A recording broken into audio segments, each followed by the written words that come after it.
এখন গাইস আমরা এখন ভুড়ি রান্না করব। ভুড়িটা অলরেডি চুলায় দিয়ে দিয়েছি, সব কিছু দিয়ে দিয়েছি। এখন ভুড়িটা সিদ্ধ হবে। এখন আমরা আলু দিয়ে দিব। এই যে দেখুন আমার দুলা ভাই আলু কাটছে, আলু কাটা শেষ, প্রায় হয়ে গেছে আলু কাটা, আর 2টা দিলেই হয়ে যাবে। আলুটা এখন আমরা ধুয়ে চুলায় দিয়ে দিব।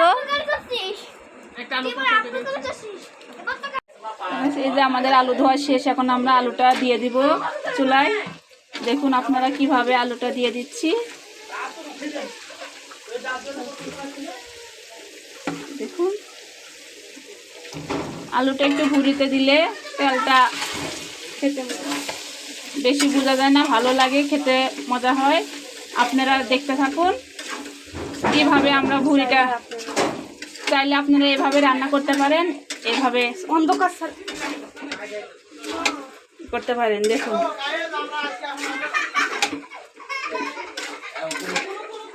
এইভাবে একটু আলু মিশাল দিলে ভুড়িটা তেলটা বোঝা যাবে না।